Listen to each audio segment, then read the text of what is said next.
Bonjour à tous, bienvenue à bord. La chaîne L'équipe bouscule ses programmes là pour vous faire vivre en direct l'arrivée de la route du Rhum. Salut Stéphane Le Diraison. Bonjour à tous et à tous, bonjour Corinne. Et à l'écran, le bateau qui va dans quelques minutes franchir la ligne d'arrivée après une route du Rhum express. Incroyable, effectivement, Stéphane, ce qu'a réalisé Charles Caudrelier quand on pense qu'il n'avait jamais disputé jusqu'à présent la route du Rhum. Oui, et Attendez, là, peut-être le passage de la ligne avec Charles Caudrelier là, à bord. Stéphane, on donc écoute là ça avec vous. il est en approche de la ligne, il a encore un petit peu de temps. Et comme ça, on peut lui rendre vraiment hommage à cette course exceptionnelle, le parcours sans faute. Un petit accro en passant les Açores, mais qui est vraiment un détail. Et il a vraiment la course parfaite, une superbe trajectoire. Il a mené de main de maître ce bateau et je pense qu'il doit savourer ces derniers instants vers la ligne, plein d'émotions pour lui. On le voit très détendu, hein, malgré tout.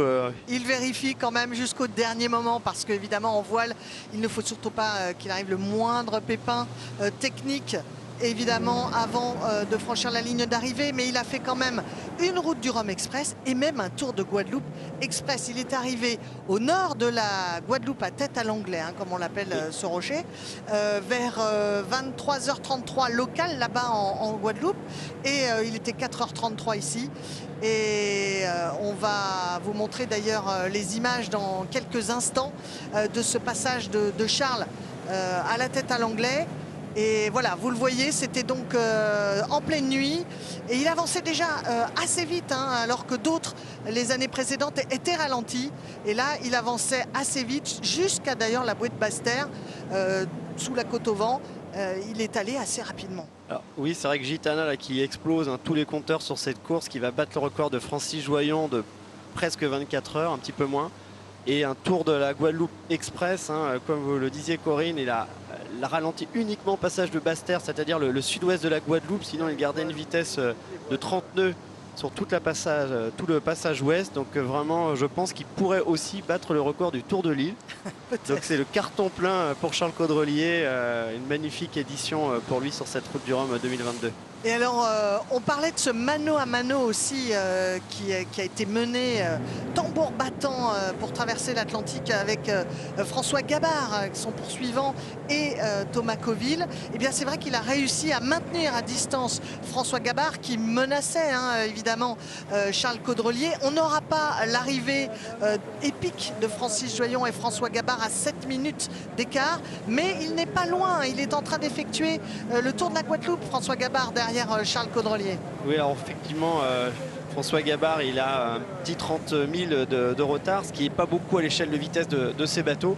Et Charles Caudrelier qui a vraiment résisté à la pression tout le long de la course. À un moment, quand François Gabard prend la tête au passage des Açores, Charles Caudrelier qui refait un virement de bord pour repartir de manière très engagée dans le front et a montré un petit peu que la course c'était pour lui cette année et qu'il allait rien lâcher. Ouais, c'est vrai que Charles Caudrelier, tout en maîtrise hein, pour sa première route du Rhum, équipier très recherché, il a gagné de nombreuses courses et notamment sur Edmond de Rothschild dans la saga Gitana. C'est la deuxième fois hein, d'ailleurs que ce sponsor remporte la route du Rhum après celle remportée par Lionel Lemonchois en un temps record déjà cette année-là en 2006.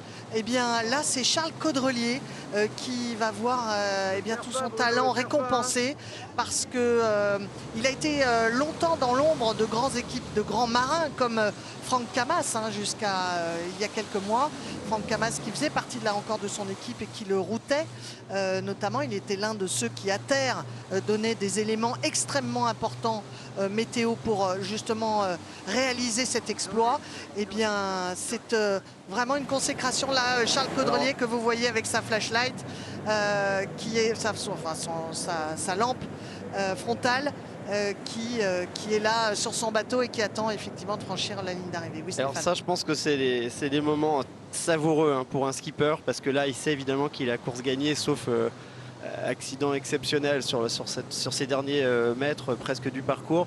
Donc je pense que là, il est en train de savourer le chemin qu'il a parcouru sur cette édition. Ce sont peut-être les minutes les plus longues pour Charles Caudrelier. 6 minutes, moins de 6 minutes maintenant de la ligne, Stéphane, pour Charles Caudrelier, et qui verra tous ses efforts récompensés avec un exploit au bout sur ces trimarans ultimes de 32 mètres. 23 mètres de large, ce sont les plus grands trimarans au monde qui ont réalisé quasiment une traversée presque en volant. Hein. Là, cette fois-ci, ils vont pouvoir nous l'expliquer. Et puis je pense qu'on peut dire que c'est aussi une belle performance de toute l'équipe de Gitana, qui a fait un travail fabuleux depuis que ce bateau a été mis à l'eau en 2017. Et c'est vraiment le fruit d'un travail d'équipe que Charles ait pu avoir un bateau abouti, fiable. Et je pense qu'ils vont pouvoir tous savourer ça dans quelques instants. Et on voit Charles qui reste attentif aux derniers petits détails sur son bateau avant de franchir la ligne. Il tourne en rond, hein, Charles. Oui, on sent il attend d'exploser pour pouvoir savourer cette victoire. Il rentre là dans son cockpit éclairé. Il surveille. Et je peux vous dire que les images, on les a eues un petit peu au dernier moment, hein, de Gitana, de ce grand ultime, parce qu'il avançait très très vite sur les derniers bords, Charles Caudrelier. Et c'était compliqué, vous le voyez d'ailleurs à la propulsion là, de la vedette à l'image, eh bien qu'il fallait s'employer pour le suivre, pour les bateaux suiveurs. Vous voyez les lumières de Pointe-à-Pitre derrière les voiles, les grandes voiles du voilier du trimaran de Charles Caudrelier. Et donc effectivement, hein, il fallait... Oui. Ça allait vite là. Comité, direction de course. On va écouter. Oui, direction de course, comité de course, je te reçois. 0,5 de la ligne, 0,5. Voilà, 0,5 000. Tout est clair pour nous, le comité en position et visuel sur le concurrent. Donc là, Charles Caudrelier qui s'apprête à couper la ligne d'arrivée. Donc je pense qu'il doit préparer sans doute ses feux de Bengale, hein, pour comment dirais-je, célébrer cette victoire exceptionnelle. Hein. La victoire de toute une équipe très investie dans cette préparation depuis des années. Ouais, une belle récompense pour eux. Ouais, il était le favori. Il a assumé ce statut, alors qu'encore une fois, c'était une première pour lui que de se présenter sur cette route du Rhum avec l'expérience qu'il avait. Attention. L'arrivée du Maxi Edmond Rothschild. Route du Rhum, destination Guadeloupe.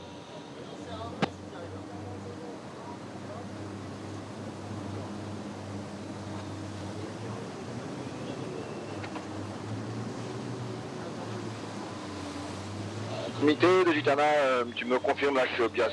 Je vais bien passer entre les deux. Ouais, affirmatif, allez. On vient d'entendre Charles. Pour ta position, ta route. Merci mon ami, à tout de suite. Et donc Charles en bon professionnel, voilà, qui s'assurait qu'il avait la bonne trajectoire pour couper la ligne d'arrivée. Dégagé sur l'avant. Laissez savourer ce franchissement. On va 3 quarts avant plutôt, non? C'est pas grave, nous on continue le bateau. Nous. Allez, on reste sur le bateau. Attendez les caméramans à bord des vedettes suiveuses. Elle est pas loin, on reste dessus. C'est un moment important, évidemment. Le bateau vainqueur de la route du Rhum qui va franchir donc la ligne d'arrivée.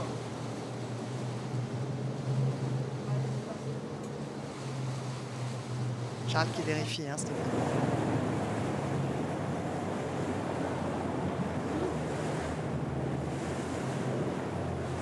Là, c'est beaucoup plus calme. On le voit à l'état de la mer. Et dans quelques secondes, le comité de course va pouvoir le déclarer vainqueur.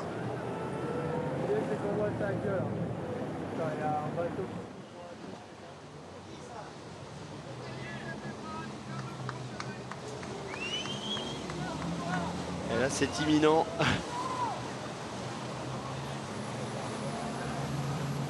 Avance Bruno. Lira comité.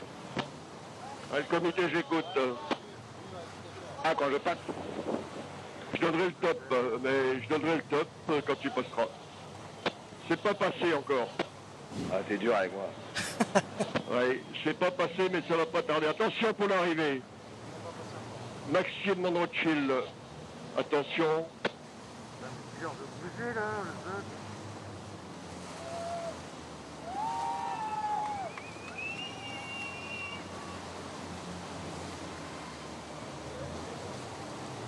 Avance un peu, avance un peu. 9h, 2 minutes, 25 secondes. Je répète, 9h, 2 minutes, 25 secondes UTC. Et voilà donc à 10h02 en métropole, il est 5h de moins en Guadeloupe. Charles Caudrelier, vainqueur de la 12e édition de la Route du Rhum, un beau vainqueur avec un incroyable record, une fois de plus, réalisé par cet ultime. Il était le favori, et bien encore une fois, il a réussi. Et il succède au palmarès à Francis Joyon, qui est lui, 800 000 nautiques un peu plus loin. Oui, c'est jamais évident hein, d'être en position de favori finalement, parce qu'il faut assumer cette pression très très forte, beaucoup d'attentes aussi de Gitana pour toute l'équipe pour qu'il puisse gagner cette épreuve. Donc là, je pense qu'il doit être dans un relâchement total. On peut imaginer sa joie après avoir réalisé cet exploit hein, sur cette édition de la Route du Rhum. Oui, parce qu'il le dira, mais alors il fait encore nuit évidemment en Guadeloupe. Là, son équipe va monter à bord, hein, Stéphane. Une fois que la ligne est franchie d'ailleurs sur une Route du Rhum, très vite, les équipiers viennent prendre le relais.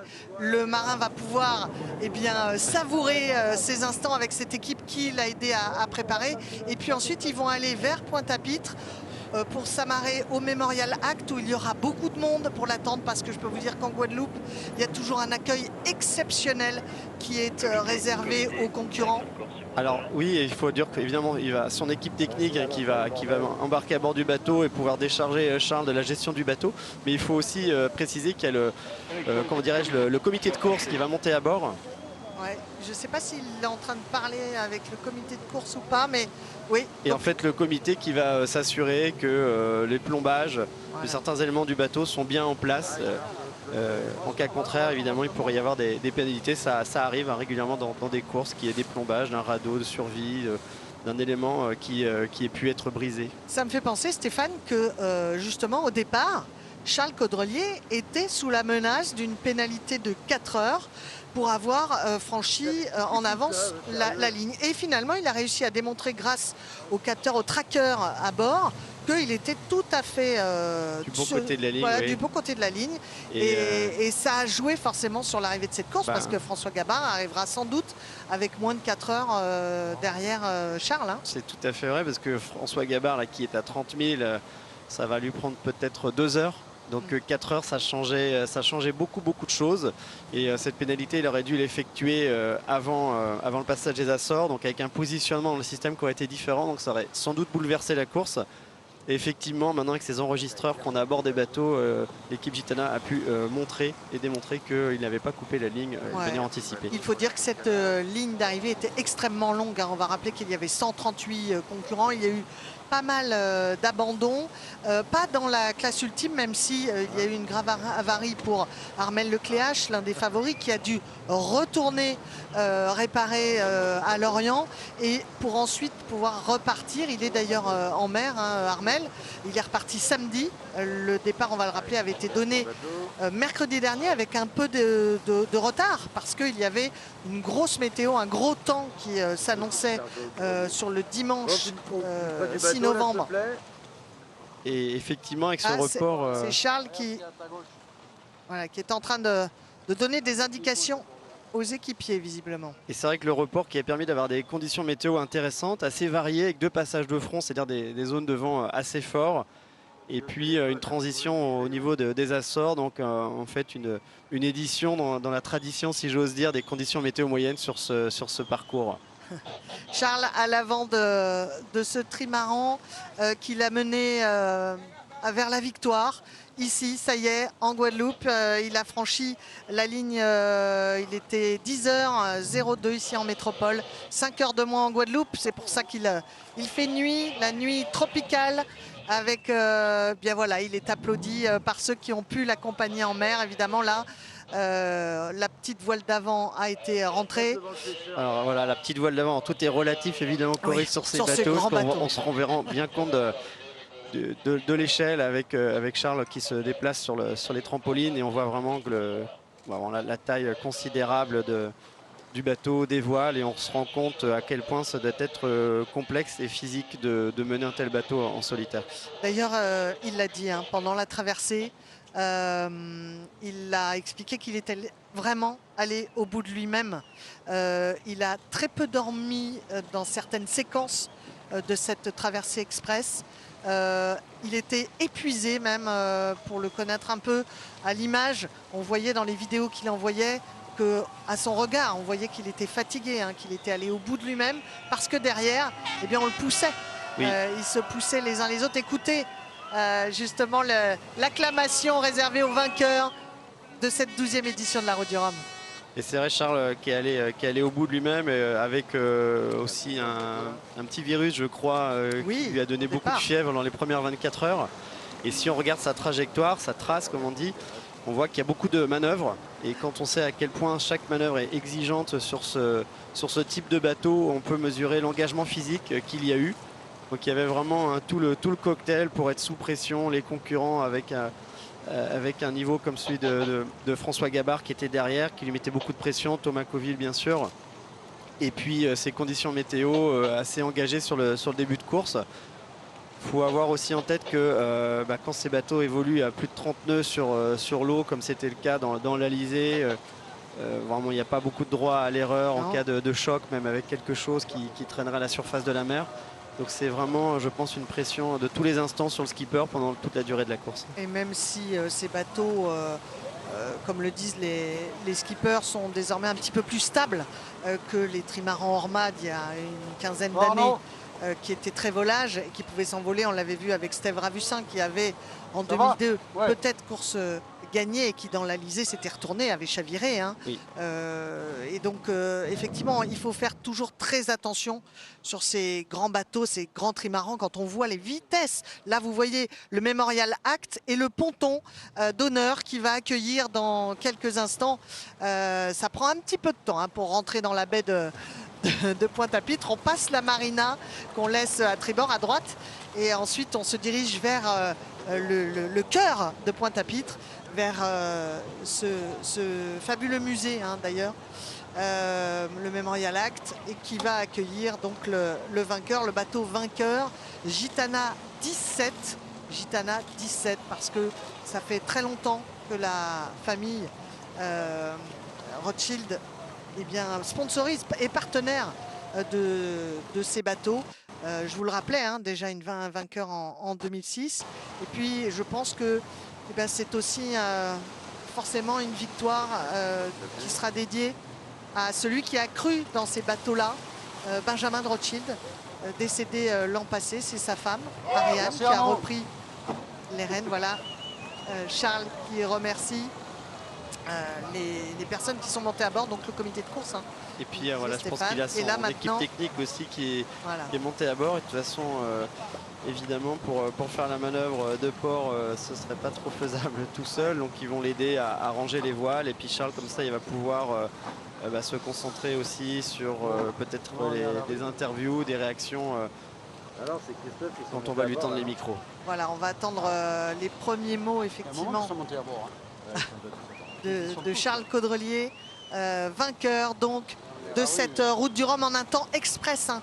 6 jours, 19h, 56 minutes et 3 secondes, si je ne me trompe pas.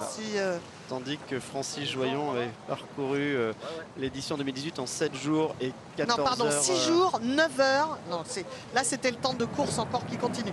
Là, on est à... lui, il a fait un temps de course de 6 jours, 9 heures, 47 minutes. On l'écoute.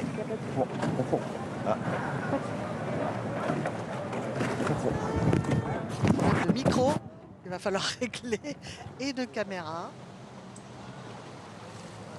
Charles qui patiente, hein, un peu bien là. C'est lui qui peut savourer maintenant ces quelques minutes. On va l'entendre, on va entendre les premiers mots du vainqueur. On l'espère. Oui, je disais donc, effectivement effectivement maîtrise de Charles Caudrelier pour aller chercher cette victoire. Il a tenu bon, il fallait, parce qu'il a été poussé dans ses retranchements. Oui, oui. On le savait, hein, on se doutait c'est ce qui arrive. Bravo Charles, Voilà. vous êtes un homme fatigué mais heureux qui vient de réaliser un rêve d'enfant aujourd'hui. Ouais, je suis même pas fatigué. En fait, étonnamment, la course a été épuisante, mais j'ai bien réussi à trouver mon rythme. Les premières 24 heures ont été dures et après, je suis rentré dans. Et puis j'avais tellement la niaque, j'avais tellement envie de gagner cette course pour plein de raisons, pour toute l'histoire de cette équipe, de ce bateau, de personnel. C'est vrai que moi, j'en rêve depuis que je suis gamin et j'ai jamais pu la faire, quoi. Et c'était une énorme frustration. Et puis un jour, il y a 3 ans, on m'a offert ce rêve-là et j'ai tellement de gens à remercier qui m'ont soutenu, quoi. Qui ont cru en moi, parce qu'il fallait croire en moi. Voilà, je pense je vais pas tous les citer, j'en parlerai plus tard, mais voilà, il y a tellement de gens. D'abord, il y a la folie de cette famille qui ont décidé de construire ce bateau avec Cyril Bernacchi il y a quelques années, un truc qui était impensable. Ils se sont dit on va faire un truc fou, on va construire un bateau volant au large et en plus il sera maxi. Et ils ont dit banco on y va et j'ai commencé à voir ce bateau naviguer. J'étais au départ du Rhum, je l'ai vu et j'ai trouvé ce bateau dingue. Et 1 an après j'étais à bord et j'ai toute cette histoire-là. Et puis il y a une histoire aussi très forte avec Franck Camas, parce que le niveau que je crois de la prestation qu'on a donnée aujourd'hui, c'est vraiment un travail d'équipe avec toute l'équipe. Mais moi, ça fait 3 ans que je travaille à ses côtés et je dois un grand merci parce que c'était lui l'expert du multicoque, c'est lui qui avait l'expérience de ces bateaux en solitaire, du bateau du vol. Moi, je sortais d'un univers différent et sans lui, j'aurais pas eu un bateau aussi performant, j'aurais pas eu cette maîtrise de ce bateau. Donc cette victoire. Et puis à un moment, il a fallu choisir qui allait la faire le Rhum et il m'a laissé la place. Généreusement et je le remercie, voilà, je pense à lui parce qu'il aurait pu la gagner à ma place sur ce bateau et voilà, et puis c'est toute l'équipe après, hein. C'est vraiment un travail d'équipe parce qu'il faut le mener à fond ce bateau mais il faut un bateau, c'est un bateau extrêmement compliqué, il y a des gens qui s'acharnent dessus toute l'année, il faut le faire évoluer. C'est un bateau, il y avait plein de bateaux neufs, donc on est face au bateau neuf, il fallait garder l'avance ou ne pas être aussi performant et c'est vraiment... Voilà, je le dis souvent, c'est une équipe de Formule 1 et moi je suis le pilote et le dimanche, mais tout le reste de l'année, il y a des gens qui bossent pour que j'ai un bateau parfait. J'ai pas eu un souci sur le bateau, c'était une course presque parfaite, j'ai envie de dire. Cette équipe, vous allez la retrouver là dans quelques instants, l'émotion va être forte. Ouais, parce qu'il y a beaucoup d'histoires entre nous, il y a beaucoup de... Voilà, c'est une histoire assez forte dans cette équipe. Il y a beaucoup de gens avec qui je travaille, que j'apprécie énormément et qui vivent la course presque plus que moi. J'ai l'impression des fois et de voir dans leurs yeux le bonheur, c'est génial. Et puis j'ai envie de les remercier parce que moi j'ai accompli un rêve et grâce à eux. Donc voilà, c'est vraiment, ouais, j'insiste beaucoup là-dessus parce que souvent on est mis en avant évidemment, mais c'est la victoire d'une équipe, quoi. C'est la victoire de 3 ans de travail, enfin plus que ça. C'est l'audace de l'équipe de faire ce bateau, de choisir Guillaume Verdier pour faire un bateau. Faut le dire, je pense que c'est la meilleure voiture, donc ou une des meilleures voitures, donc ça aide à gagner. Hein. Et voilà, et moi je vis un bonheur dingue parce que je voulais faire cette course, mais en plus la faire dans ces conditions-là et sur ce bateau. Voilà, donc c'est dingue. C'est dingue. Et puis voilà, pour des raisons personnelles aussi, j'ai perdu ma maman il y a quelques temps et je voudrais. Voilà, et elle, c'était son rêve, presque plus que moi, que je fasse cette course. Et elle est plus là pour partager ça. Voilà, je pense aussi à notre amateur qui nous a quittés l'année dernière, Benjamin, qui me permet de vivre ce rêve, moi, et toute sa famille. Donc je les embrasse et je les remercie d'avoir cru en moi, tout simplement, pour faire cette course et la gagner. Tout le monde est là pour vous accueillir. Merci Charles. Ouais, merci. Émouvant, Charles Caudrelier, toujours après une arrivée de Route du Rhum, c'est des moments incroyables, ses premiers mots. Il pense très altruiste, hein, parce qu'il pense aux autres avant de presque penser à lui. Et puis il y a ces dédicaces émouvantes à sa maman, à Benjamin de Rothschild, on en parlait il y a quelques instants. Un condensé d'émotions, une Route du Rhum. Oui, beaucoup d'émotions, des jolis mots, hein, de Charles Caudrelier. Un bel hommage évidemment rendu à la famille Rothschild, à sa famille et puis à Franck Camas.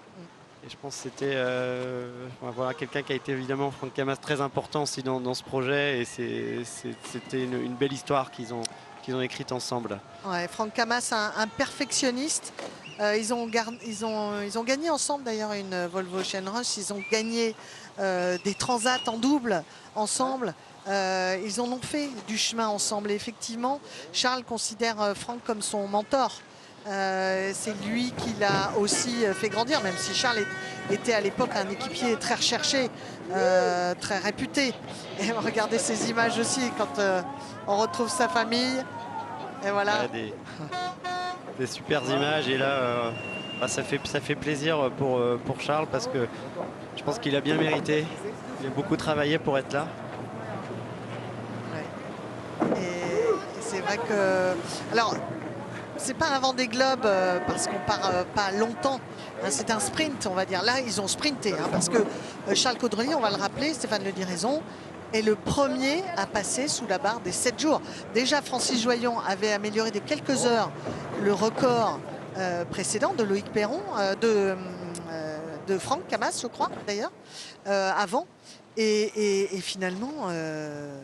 Voilà, là on traverse l'Atlantique en moins de 7 jours oui. Avec ces bateaux-là. Effectivement, puis ça c'est la récompense du choix qui avait été fait par la famille de Rothschild d'investir dans un bateau volant, un bateau océanique de 30 mètres, enfin 32 mètres en l'occurrence, volant. C'était un pari un petit peu fou et ils l'ont remporté et c'est vrai que quand on se rappelle du développement notamment de l'hydroptère il n'y a pas si longtemps et ça paraissait incroyable même de traverser la Manche sur un bateau qui volait et aujourd'hui voilà, ils savent le faire sur l'Atlantique.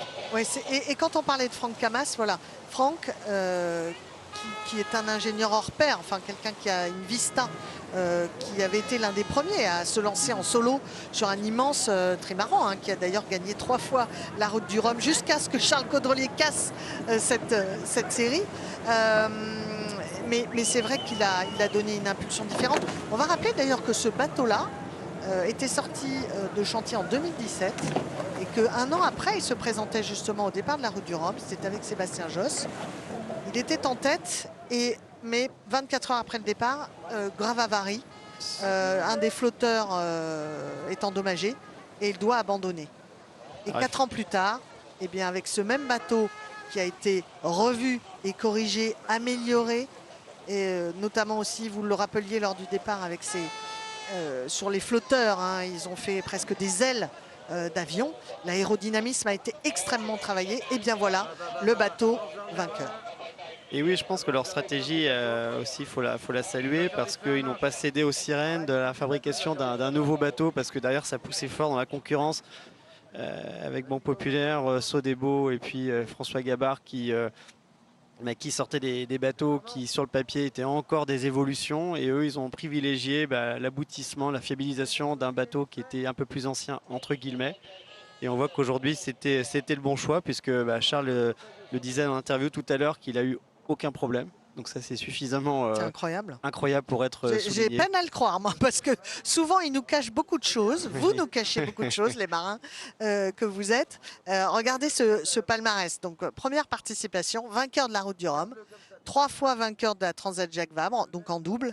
Et vainqueur, effectivement, de la solitaire du Figaro en 2004. Alors, il manque quand même les links sur ces tours du monde, hein, les Volvo Ocean Race. Oui, alors vainqueur en 2017 à bord de Dongfeng, qui était un bateau sous pavillon chinois. Et il l'avait remporté 4 ans avant avec Franck Camas, justement, oui, là sous pavillon français, tricolore. Mais c'est vrai que ces 2 dernières années, ils gagnaient tout, notamment avec cette ultime-là. Hein. C'était l'épouvantail de la série. Hein. Ils ont juste remporté toutes les courses de ces 2 dernières saisons, si je ne m'abuse. C'est ça, je regarde. En 2019, vainqueur de la Brest Atlantique en ultime avec Franck Camas. Vainqueur de la Fastnet Race en ultime avec Franck Camas. En 2020, vainqueur de la Dream Cup en ultime avec toujours Franck. En 2021, vainqueur de la Fastnet Race en ultime. 2021, vainqueur de la Transat Jacques Vabre en ultime. Et là en 2022 il avait remporté aussi avec Franck Camas la Finistère Atlantique et puis ensuite vainqueur de la 24 heures ultime début octobre. C'était un peu on va dire la dernière course, le dernier galop d'essai avant la route du Rhum. Donc, carton plein, avec 24 minutes d'avance alors sur Banque Pop. Et c'est vrai que là maintenant il est en train de glisser tranquillement cet ultime vers le ponton de Pointe-à-Pitre. Mais vous le disiez, Stéphane, il y a François Gabard qui est derrière, qui 4 ans après va encore vers une deuxième place. Un beau deuxième, un très beau deuxième, Ouais. un marin exceptionnel et qui n'a pas démérité. Hein. Après, il y a toujours un petit peu de hasard aussi, parce que la météo, on la maîtrise pas. Et ce qui s'était passé il y a 4 ans, c'est qu'il y avait eu très peu de vent dans la baie. Et ça avait permis à Francis Joyon de recoller François Gabard. Donc là, bon, ce scénario, c'est pas Qui avait eu des reproduit. pépins techniques, Et qui avait il l'avait eu, dit. oui, qui avait un bateau qui était un petit peu Et qu'il blessé. avait reconnu peu de temps avant l'arrivée pour ne pas donner d'informations à ses adversaires. Mais quand on voyait effectivement les classements, on se disait que le bateau de François Gabard avait des petits pépins techniques. Mais c'est vrai qu'il y avait eu cette bataille incroyable avec Francis Joyon. Et donc là, vous voyez Morgan Lagravière qui a remplacé Franck Camas au sein du team et qui était le skipper remplaçant pour la route du Rhum, parce que effectivement il y a des skippers qui sont là pour remplacer le titulaire au cas où Covid ou autre. On ne sait jamais, hein. Armel Lecléache en 2010 s'était blessé, et c'est donc en 2014 pardon, et s'était blessé, et c'est Loïc Perron qui l'avait remplacé et qui avait remporté même la route du Rhum. Effectivement, c'est assez rare, mais ça arrive. Hein. C'était arrivé à Armel Lecléache. Et puis il y a évidemment des grands enjeux hein, sur ces bateaux, beaucoup d'implications de l'équipe, et il serait évidemment pas acceptable d'imaginer que le bateau ne puisse pas partir parce que le skipper est blessé par exemple. C'est sûr. Je suis en train de me dire qu'il y a une petite tradition que j'ai pas encore vue là, c'est les feux de détresse. Hein. Oui. On les a pas vus. Alors, Charles n'en a pas percuté là pour le moment. Est-ce qu'il le fera? Je ne sais pas. Est-ce qu'il peut-être que ça fait partie de l'équipement qu'on ne doit pas toucher absolument? Alors évidemment, mais il est possible qu'il ne le fasse pas. les voilà. Vous voyez, il n'y avait qu'à demander. Je pense qu'il est réservé pour l'approche du ponton. Ouais, pour l'arrivée. On voit les lumières de Pointe-à-Pitre encore une fois là derrière avec les bateaux suiveurs. Il y a toujours beaucoup de monde sur l'eau. Alors évidemment, pour accueillir un ultime, on vous le disait tout à l'heure, ça peut être très compliqué à la vitesse où ils vont. Mais vous voyez ce petit bonhomme là sur les coques? C'est énorme quand même ces bateaux. Ah bah là on voit Ils sont bien immenses. l'échelle du bateau. On voyait sur les images de l'arrivée aussi, on se rendait compte de la surface de sa voile qui est absolument colossale. Donc là on voit qu'il fait ça en sécurité, il met des gants pour pas risquer de se brûler, parce qu'évidemment c'est très très chaud quand on les déclenche. Et on va les avoir, ces feux de Bengale. Stéphane Le dit raison que nous attendions, parce que ça fait toujours une belle image aussi. C'est vrai que c'est joli, évidemment, particulièrement la nuit. Et allez, il faut savourer encore une fois, on le disait, ces moments pour le vainqueur de la route du Rhum. Et ça en fait partie, ce moment-là. C'est... Ah, alors, là, il y a les photographes qui veulent la voir, évidemment, devant lui, pour avoir une belle image. Et ça fait un moment hein, qu'on a des arrivées de nuit, là, en Guadeloupe, pour la route du Rhum. C'était le cas il y a 4 ans, en pleine nuit. C'était le cas aussi pour l'arrivée de Loïc Perron. Et alors attention, et voilà, c'est parti. Attention au vent.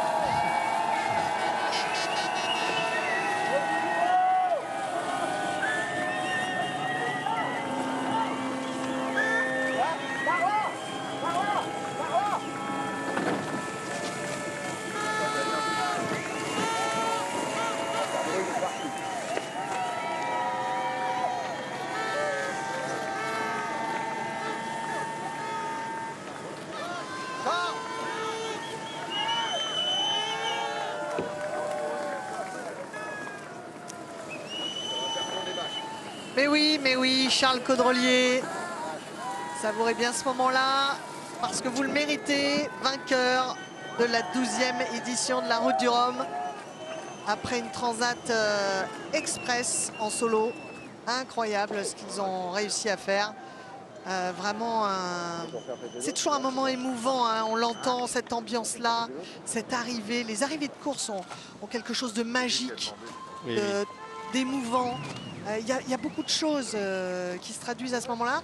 Et c'est vrai que dans son regard, je disais tout à l'heure, il est allé au bout de lui-même et on ne le voit pas trop fatigué là, Charles. Non, il s'est refait de la cerise là, sur les dernières 24 heures, hein, visiblement. On la voit que dernière 48 c'est heures. un grand sportif très bien préparé et qui a dû magnifiquement gérer son rythme parce qu'effectivement, son visage montre à peine des signes de fatigue oui. malgré ce qu'il a vécu. Donc ça veut dire qu'il était bien dans une gestion et qu'il était dans la maîtrise complètement de ce qu'il faisait. Et c'est suffisamment remarquable pour être souligné.